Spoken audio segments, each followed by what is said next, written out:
नमस्कार, मैं हूं श्रीराम शिंदे और आप देख रहे हैं विश्व शांति दर्शन। ये एक ऐसा न्यूज चैनल है जिसकी शुरुआत विश्वधर्मी प्रोफेसर डॉक्टर विश्वनाथ कराड जी ने की है। आइए शुरू करते हैं आज की सुर्खियों के साथ। एक्सप्रेस वे पर अनोखा प्रयास, स्वच्छता योद्धा बंगाल के पैडमैन, बालिका बधू से एमबीबीएस तक, बिदरी कला का अनूठा रहस्य, कचरे से बैग सजावट की वस्तुएं। पुणे मुंबई एक्सप्रेसवे पर खालापुर के पास सभी ट्रक, बस और अन्य बड़े वाहन दाहिनी लेन से दूर रहेंगे। सुनते हैं पूरी खबर। मुंबई पुणे मार्ग पर सफर करने वालों को अब रास्ता पाने के लिए बड़े वाहनों से जूझने की जरूरत नहीं है। सभी शिवनेरी, शिवशाही, साधारण और अर्ध लग्जरी राज्य परिवहन बसों के ड्राइवरों को राज्य परिवहन प्रबंधन द्वारा एक विस्तृत नोटिस जारी किया गया है, जिसमें उन्हें एक्सप्रेस वे पर सबसे दाहिनी लेन से दूर रहने के लिए कहा गया है। इस नोटिस में यह भी कहा गया है कि ड्राइवर फोन पर बात नहीं कर सकते, उन्हें सीट बेल्ट पहनना चाहिए, यातायात संकेतों का पालन करना चाहिए और ईवे पर प्रतिबंध बोर्डों के अनुसार गति को नियंत्रित रखना चाहिए।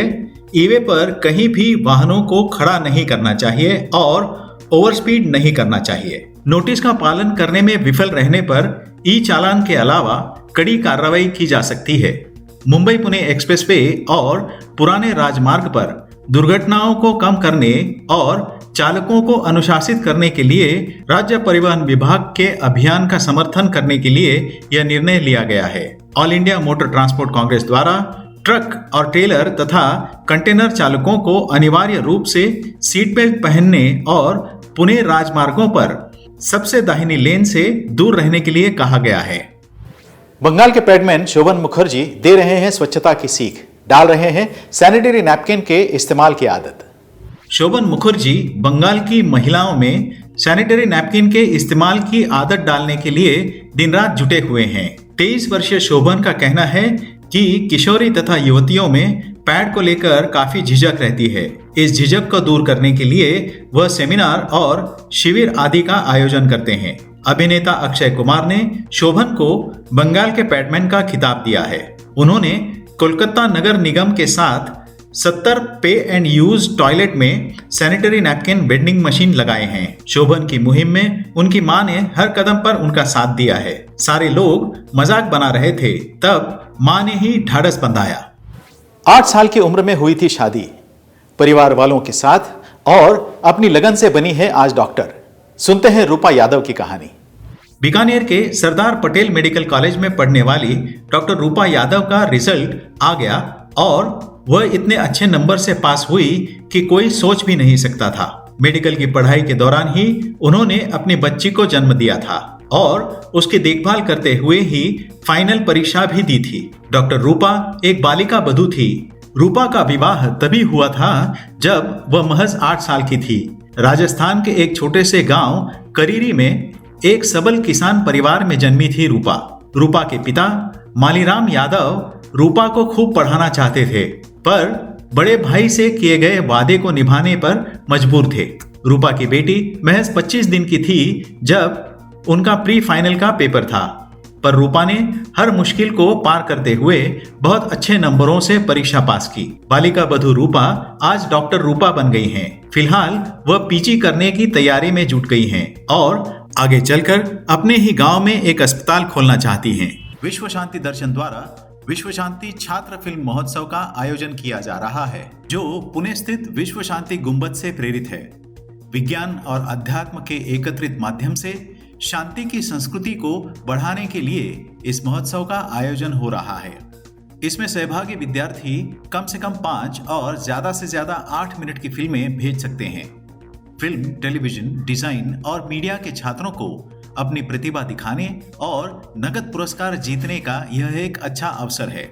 इस महोत्सव के लिए कोई प्रवेश शुल्क नहीं है। इस शॉर्ट फिल्म फेस्टिवल में भाग लेने के लिए न्यूनतम आयु 15 वर्ष और अधिकतम आयु 25 वर्ष की होनी आवश्यक है। प्रविष्टियां प्राप्त करने की अंतिम तिथि 31 दिसंबर 2022 है। इस महोत्सव की अधिक जानकारी के लिए देखिए विश्व शांति दर्शन YouTube चैनल। अपनी प्रविष्टियां यहां नीचे दिए गए ईमेल आईडी पर भेजिएगा।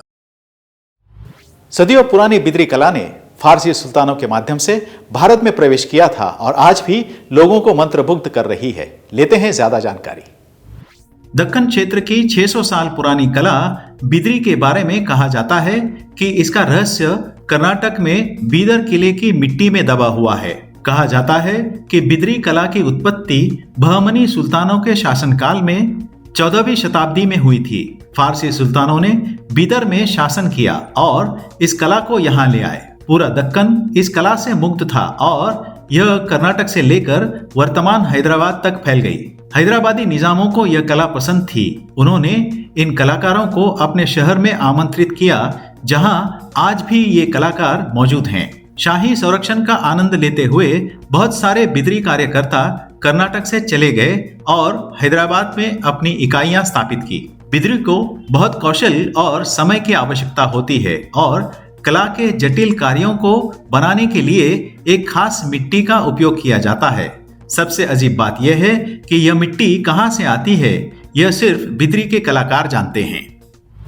एक स्टार्टअप प्लास्टिक प्रदूषण को निपटाकर 70 लाख रुपए कमाता है। कैसे, आइए जानते हैं। पुणे स्थित सामाजिक उद्यम रीचरखा कलात्मक कौशल को पुनर्जीवित करते हुए प्लास्टिक कचरे को बैग, टेबल मैट, घर की सजावट की वस्तुओं और अन्य उत्पादों में बदल रहा है। आज तक उन्होंने कई लाख प्लास्टिक पैकेटों को अपसाइकिल किया है और 70 लाख रुपए का राजस्व कमाया है। सॉफ्टवेयर इंजीनियर अमिता देशपांडे द्वारा स्थापित ये स्टार्टअप स्थानीय कचरा बीनने वालों और आदिवासियों को रोजगार देता है। प्लास्टिक कचरा व्यक्तियों और संगठनों से एकत्र किया जाता है, जिसे बाद में साफ धोया और सुखाया जाता है।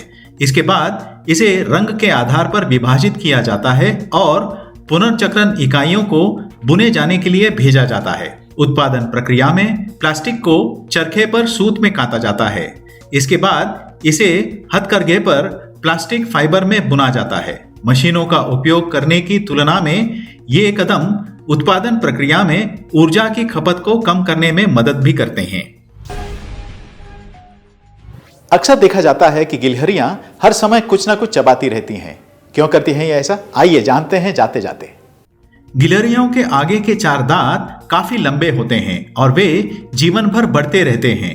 इन दांतों के आकार को नियंत्रित रखने के लिए उन्हें किसी कठिन वस्तु पर लगातार कुतरते रहना पड़ता है ताकि उनके दांत ज्यादा लंबे न हो जाएं। आशा करता हूं कि यह संस्करण आपको पसंद आया होगा। अगर हाँ, तो इसे सब्सक्राइब जरूर कीजिएगा और देखते रहिए विश्व शांति दर्शन। धन्यवाद।